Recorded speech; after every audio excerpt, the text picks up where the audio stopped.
like J.Brock, cause I can score with a second on the clock. Speaking of going to go get your bread, you was in school to be a firefighter, dropped out, moved in with YG. You know what I'm saying? Now here's my question here. This is where you would jump into the A&R role. For a long time, you just sat around listening to the sessions. Boom, they asked your opinion. It took off from there. Here's my thing. There's a lot of people who want to be in these rooms and do the things that you've done, but they don't have the same mindset that you have. See, my question to you is, rather YG became who he is today or not, would you still have been fulfilled in the way that you contributed to everything he had going on? Yeah, 1000%. Like I've worked with artists who's made it. I've worked with artists who haven't made it, you know, but it's like, what I contribute? Do I know what I try to bring to the table and try to tell the artist, or just from what I learned from back then? I do that with every artist, but it's like, yeah, I don't know, bro. Like, that should just be like, with artists, right? Like, every artist think that they're the one. Like, and that's the God-given right. I feel like with everything you do, you should feel like you're the one. You gotta be confident. Yeah. But it's like, it's a thin line between like being confident and over arrogant. Because when you over arrogant, like, you miss out on the little shit. And some of them little steps or little things that you said no to or didn't want to go to are the things that change your life. Like, and I saw that firsthand, you know, being around YG and Mustard. So it's like, I try to install that in any artist that I work with. But it's like, at the end of the day, it's up to them to say yeah or get a sacrifice. Like, I don't know. I know what I sacrificed, and I also see what I've gained from the sacrifice. But I know it's been moments that I've been paid for or got paid to do, and the work wasn't as fulfilling. Like, you know, so it's like, it just, everything just come and go. I don't know. I just think that for all artists, it's about being open, and if you around somebody or you doing business with somebody who's on the other side, you gotta let them do their job because they understand the other side. And if that person can't bring what you need to the table, then maybe you should go look for somebody else who you will listen to. That's a fact. Because like, a lot of this shit is trial and error, and like, you can't break two artists the same way.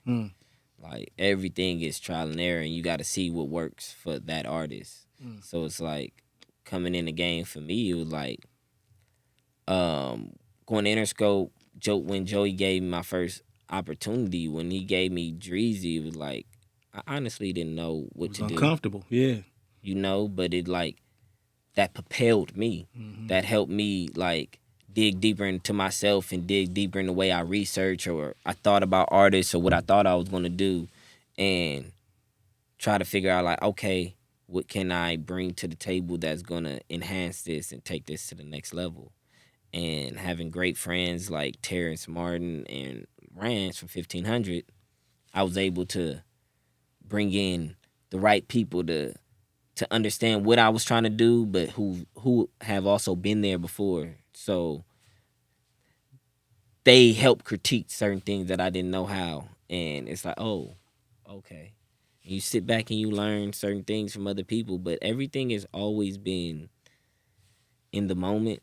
And then it's like, you sit back 3-4 years later, or you sit back and you start working with a new artist who's difficult, and you're like, yeah, you're difficult, but this motherfucker is way more difficult than you. So like, it's certain things you levels. Just, it's levels. And it's yeah, like, yeah, you yeah. learn how to move around and learn how to move with shit. Like, and I just, for me, the most important thing now is understanding and managing expectations. Like, you can tell an artist you can take them to the moon, and they ain't gonna expect that to happen tomorrow. So, you feel me? Before you tell the artist you're gonna take them to the moon, talk to that artist about how to get on a bike, how to turn that bike into a car. Get on a bike. You how gotta to turn that you car. walk. You feel me? Yeah, like, before you get to that rocket ship. Mm-hmm. Like, so I feel like everything is just in steps. And I've been in a situation where I promised the artist the moon. We were getting there. Yeah. but we didn't get there yet, and somebody else came in there and gave the artist a better proposition, and it looked like they can take the artist where the artist felt like they need to be. So when you look at that situation, do you feel like it was something that you should have done differently? No. I mean, to a certain degree, I do feel like there was things that were fault on me, but in the same thing, we had a plan. Okay. And through that plan, we kept on. You feel me? And it's like step by step. If you build in steps, those steps, and a lot of artists don't realize this, those steps are what make you be able to last for 10, 20 years. That's the process. See, but people want to get to the moon. Facts, real quick. And it's like, you got to look at those artists who go straight to the moon. In 2 years, they don't be hot anymore. Mm-hmm. In 2 years, they not selling out arenas. Mm-hmm. Before you sell out arena, you need to sell out an amphitheater. Before you sell, like you trying to sell 500 tickets. Fuck 500 tickets. Let's go sell 100. Yeah. Let's go prove we can sell 100 tickets. Mm-hmm. We can sell 100 tickets, then let's move up to 300. Mm-hmm. But why you need to start at 4,000? Because you see somebody else there. Mm-hmm. But that's based off a record. That's not based off of their fan base. Yeah. So then when they don't have those records, they can't sell out those same rooms. Facts. And then you see things like that just happened. Like, bro, when we first announced that YG was doing the Forum, people said, what? No. What they mean?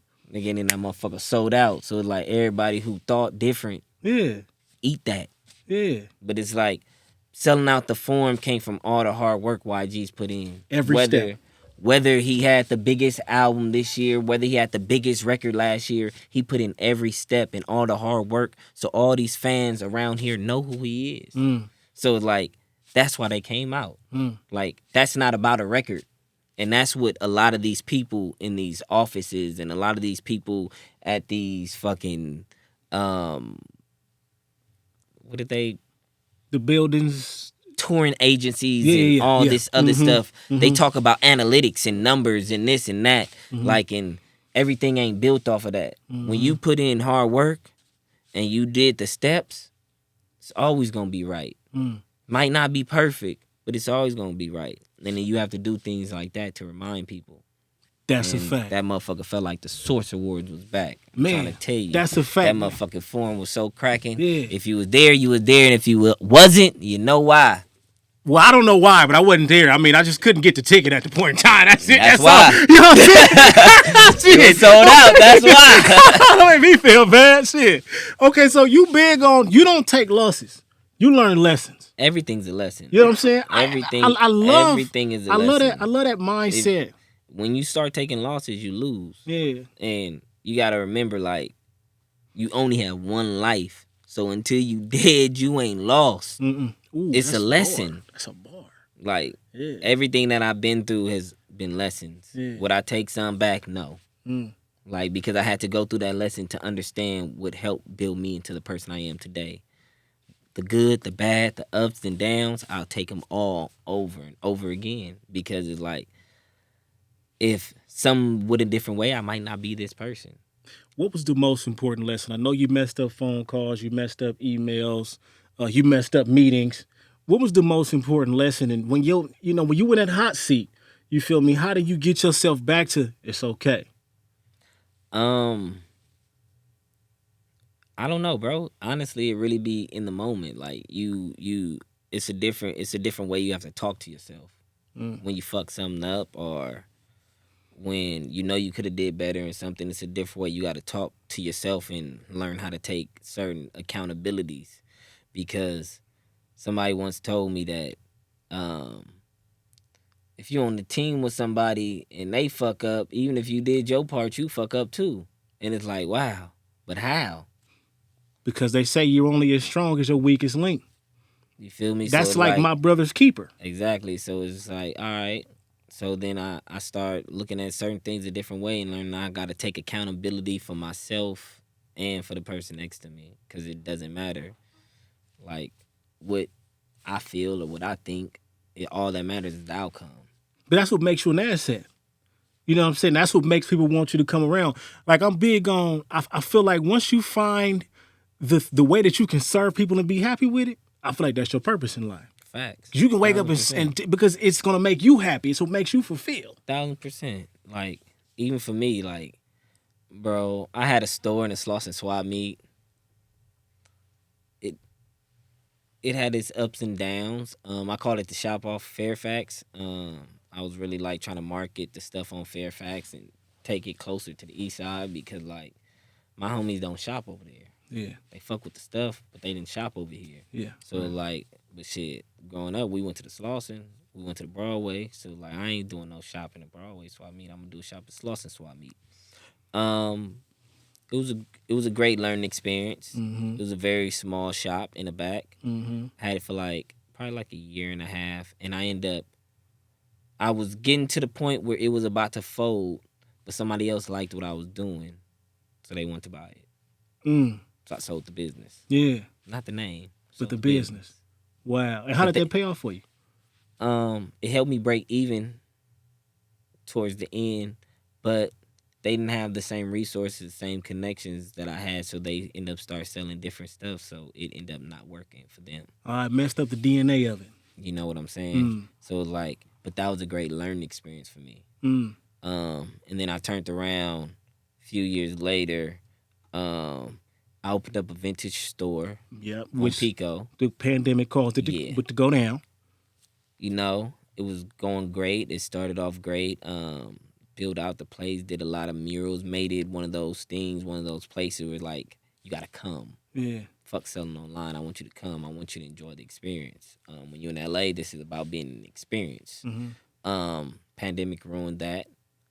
Did you draw any inspiration from Nipsey in the Crenshaw store? The way things went with the Crenshaw store? Like what you mean? Like as far as it was an experience you had to come. You know what I'm saying? You couldn't just order it online. It was about coming. Yeah. It was about coming, and I'm very like people know me, know I shop a lot. They know I'm into vintage clothes. Mm-hmm. I get a lot of like compliments on the way I dress and stuff like that. I've been fortunate to have compliments forever, like, cause bro, when I ain't have nothing, I used to go to this store called Flores, this little orange bag store, bro. Factory to you, bro, with like $50, $80. Factory to you? Yeah, bro, and have to figure it out and have to buy shit in there to make it look like I didn't get it from factory to you. Hey, I seen some shit at Walmart one day. Like, I said, I think I'm gonna have to go to Walmart and grab that. No cap, bro. Like, I will go and get this shit out of Walmart, take it home, cut the little tags off of it. Hey, so when somebody asks you where you got it from, what you tell them? Nigga, shit.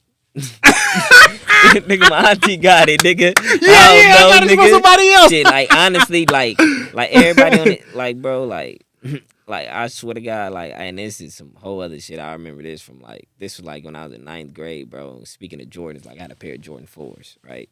Yeah. They was white and red. That's how they started, nigga.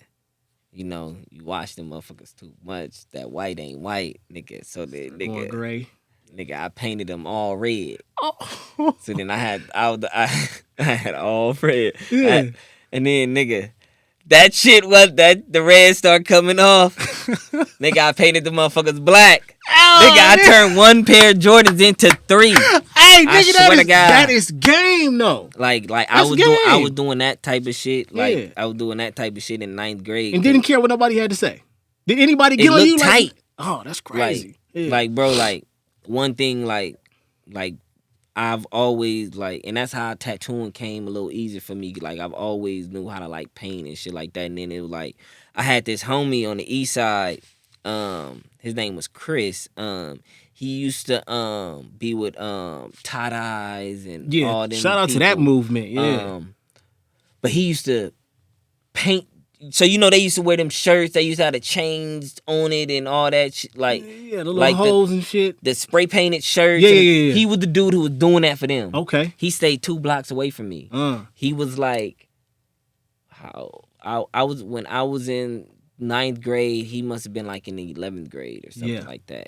But he was the one who was painting shoes and stuff like that. So, bro, I learned how to paint shoes and all that in 9th grade. That's crazy. I didn't know that was a thing back then. I know that that's something that's going on now. That's been going on. I didn't know that was a thing. That's been going on the east side. Like, bro, you could go on my fucking MySpace, bro. Nigga was doing that shit back then, bro. The east side like, is and different. We used to take white T-shirts, get some tape, nigga. Write what you want to write on the shirt and tape, nigga. Cut it so the wording look like it's supposed to do. Spray paint on top of it. Take the tape off, nigga. Now you got a custom shirt. I was doing shit like that in the 9th grade, man. Shout out Chris. I ain't seen that nigga since they moved from the east side, but like, Damn. like it was him, nigga. So a nigga learned how to do that shit young. So like, when I was painting my shoe over, it was just looking like they were custom. Yeah. Like if you knew, you knew, or if you like got into it, like you knew, and if you did all that, nigga, I was you was doing too much. Yeah, you was doing too much, my nigga. On me. What Biggie said, nigga was talking about his pants. I forgot what he socked in the face. Yeah, bro. Like I was getting pants from Factory to You, bro, and nigga taking the fucking what is this shit? The drill gun, bro, and nigga, you would light the drill gun on fire, nigga, at the end, and you'll put it on your pants, and you'll make the ring. Make something else, bro. Like, bro, I was and today making, that's more I was making all the cuts and all that shit, but I was turning the cheap clothes into that, so you didn't know that, nigga, I didn't have nothing. Yeah. I was taking shirts, cutting the sleeves, like making it look like, bro, I still like. Are you ever gonna have your own like fashion show? One day. Like you got the space for it. But yeah, so like doing all that shit early, like it just led into everything else, bro. But you know what? That was a natural born hustler in you, though. Yeah. You had to get your bread. Yeah. You know what I'm saying? But that's good that you creative sounds a creative.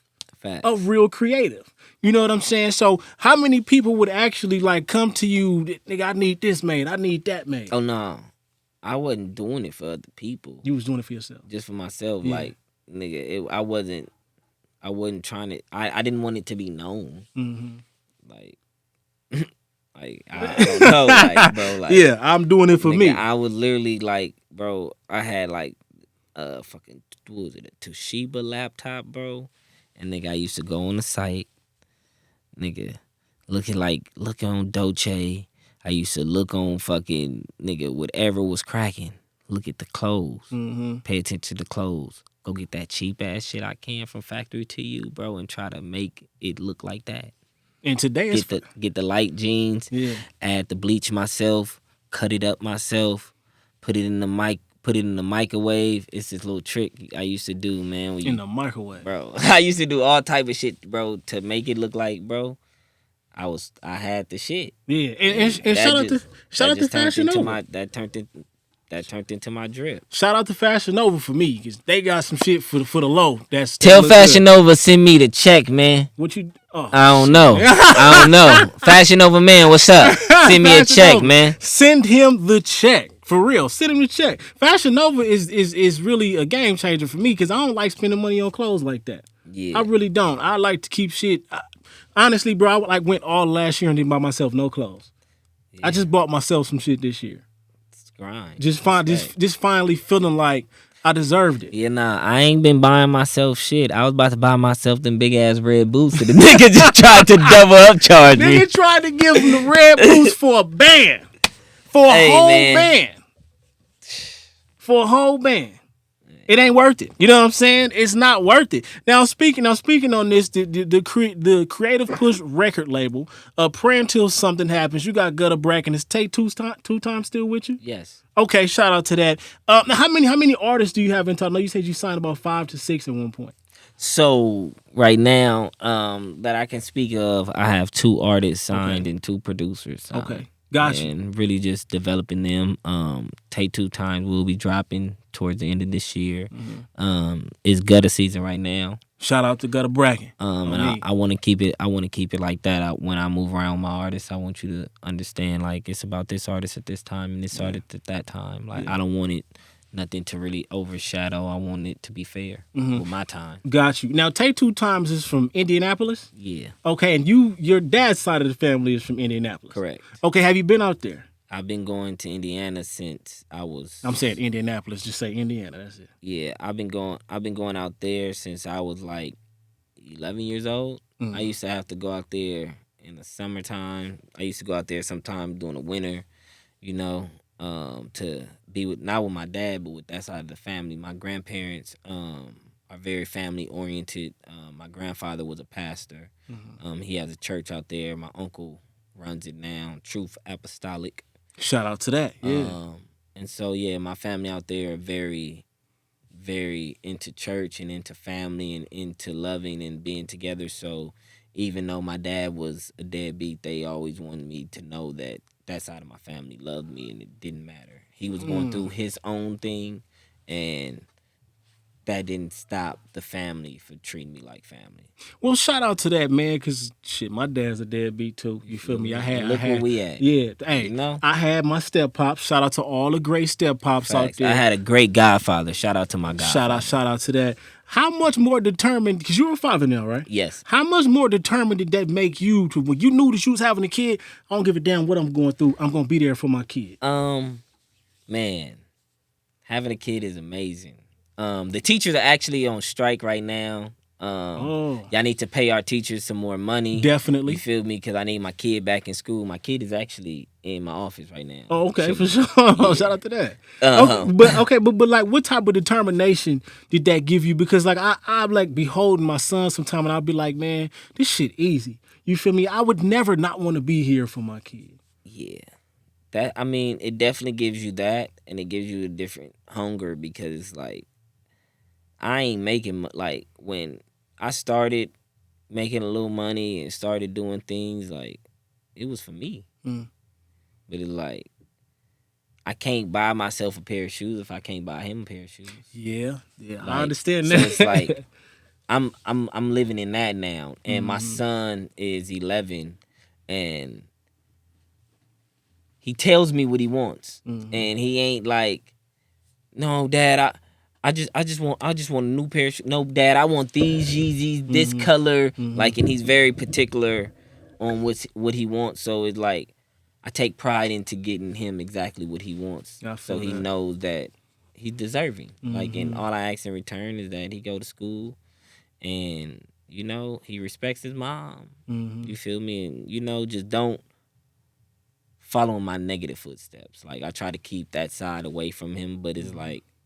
I know he knows. Yeah. But it's like, I want my son to be a better person than I could ever be. Yeah, and that's crazy because a lot of us have that realization. Yeah. You know, but at the same time, as much as you want to guide your child not to make mistakes, they gonna make them because 1000%. like we know it's a lot of shit that our parents don't know that we did, or you know, our people that took care of us 1000%. don't know that we did, and you can't avoid that. But see, like, even for me, it's like, I had my aunt and my grandmother, but I didn't really have no parents. So it's like, I'm taking my approach off of me. Straight off of and you. the things that hurt me or the relationship I didn't have and the type of conversations I wish I would have had with my father and the type of things that I wish I would have did with my father. Did that bother you? I mean, when you're living in the moment, no, you don't. I mean, you know, you rebel, you're mad, you're angry when you're young. You don't really know, like, oh, it's because of this, or nigga, I'm mad. Like, nigga, you don't know. And as a kid, it's like you're in the motions. Like, but of course you're emotional.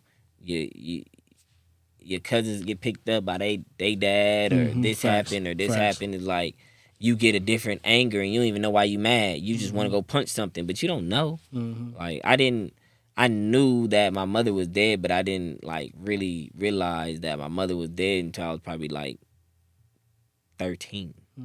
Like, you always knew, but it's like, damn, I really don't have a mom. You just looking around and it's like, damn, I really like, but you have it's a coming of age thing, you know, and not having, I don't know, that's how I went through the experience. Like I can't speak for everybody else. Yeah, no, facts. Everybody goes through their own But way. yeah, like I mean, trying to be the best dad for my son, I'm just trying to do the things that I didn't have. Like, and that's how I gauge it. Like, nigga, when I played Pop Warner, I wish my dad came to my practice. So I'm at my son practice. I wish my dad came to my game. So I'm like, I don't know what the fuck I'm doing in real life. Like, there's people out here who like, oh, they supposed to be parents and like, you know, like I know I'm supposed to be a music nigga, but I'm also a dad. So I'm gonna try to be the best father that I can be. Facts. You feel me? Like I don't really. Everything else is just really just going through the motion. Like I can't tell you, this is based off of this or this is based off of that. My godfather was amazing, but he lived in Texas. I lived here, so like it was just communication. But it's like I know to talk to my son, but other than that, it's like everything else is just really trial and error. Yeah, shout out to that trial and error. That is a part of life, and it's something that we all must accept about life. You feel me? How often do you feel discouraged about anything that you have going on? Shit, I mean, you honestly, bro, you supposed to feel like you're human. You gonna feel discouraged every day about something. Like, but it's how you turn that around. It's like, are you gonna let that keep you in the bed? Are you gonna let that make you not get up? Are you gonna let that for you not to go to this meeting? Like, but it's like you have to kick a second gear when that comes on, and it's just like that's the difference from the doers and the don'ts. Facts. That you know, I say that the process always separates the real from the fake. 1,000%. Rather it's a relationship, rather it's a career, especially in this industry. This 1,000%. industry and the process of this industry is gonna separate the talkers from the actual doers because it's shit that you gotta go through. Facts. You feel what I'm saying? And I feel like, you know, I look at everybody, I look at it like this. You got your own obstacles, I got my own obstacles. Facts. So that's why the whole comparison thing, it doesn't make sense. Why sit up and compare yourself to this person, which is something I've struggled with? Why sit up and compare yourself to somebody when this is their thing? Yeah. You got to run your own race. Facts. You feel what I'm saying? So that, you know, that's huge. That's huge right there. And I think that's something that people need to know. And I want to give a shout out to this studio. You know what I'm saying? Creative Sounds Recording Studio. You said you went to hundreds of studios. This studio specific belonged to BuzzFeed in the 1990s and 2000s. This was the best fit for the hip hop community. And also, we got to give a huge shout out to the owner of those microphones, Dallas Upton, who made sure that you got your Dallas Upton mic. You feel what I'm saying? Man, shout out Dallas Upton, man. How important is this microphone? And I mean relationships, bro, because relationships is everything in this industry. Facts. The Upton mic. Yeah. It's crazy. It's like it's one of those. It's one of those very well known and respected mics. A lot of R&B artists who have like raspy voice or have like a sharp voice, they tend to want to use it because it makes the voice softer on the ears. Yeah, I had ordered the mic. Shout out my guy Ryan, man. Ryan take care of me all the time. He's the reason for a lot of this equipment in this studio. We had put in the order, and they were just back ordered. Yeah. They were back ordered for a long time. And I told Ryan, like, bro, let me call the dude myself, man. I'm tired of this back order shit. Let me call the dude myself. Yeah. So called the dude. And it was crazy because I had a Bryson Tiller camp starting. Yeah. And the Bryson Tiller camp was starting the following Thursday. And I was like, Ryan's been telling me the mic's supposed to come in any day. He's literally waiting on the mic. And I literally just asked for the number. Called the dude. Dude didn't answer. Called the dude again. Dude didn't answer. I'm like, fuck, man. And they literally asked for this mic. And it's like, all right, what I'm going to do? I'm sitting here like stressing out about it. Then, boom, I get a call from like a Texas number. And it was like, hey, I heard your message, because I left a crazy message. He called going in, you motherfuckers. Yeah.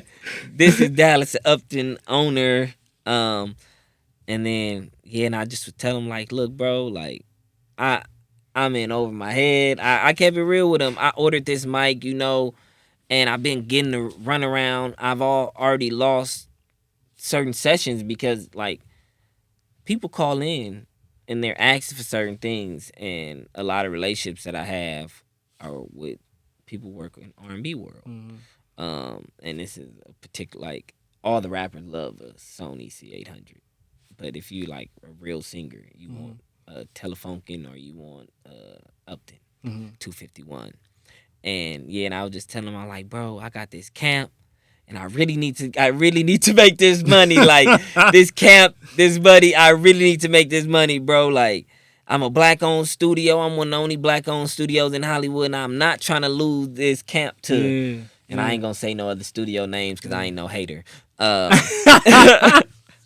Everybody eats, B. Yeah. And then he like, I'm gonna get it to you. Then the next day, he called me again. He said, I just want to call you and let you know I'm in here personally putting your mic together. That's love right there. Yeah. And then he shipped it. When he got there, he personally called me and said, your mic should be landing today. Let me know when you get it. Yeah. Now it's like, all right, you ain't on me to call you. Yeah. He pressing you now. Yeah. And then it got there. Ryan called me. I went in, picked it up. And then after I got it, I just called him back and just told him I appreciate him for really coming through for me, because I really needed that camp. Man, shout out to that. Camp. Shout out to that. Yeah. And then we kept in touch. Yeah, next time I go to Texas or next time he come out here, we're actually gonna meet in person. Oh, that's what's up. Yeah, but bro, he's a great dude, amazing dude. Called a couple times since then to check in on the mic and check in on the studio, and I really appreciate that. Damn, that's what's up. That's how you build a relationship. And shout out to that. He's also had the Rihanna camp here, which went up. Now, you know what I'm saying? It's your boy J.Brock, Pusha Rod, Creative Sounds Recording Studios. Make sure y'all tap in. We out.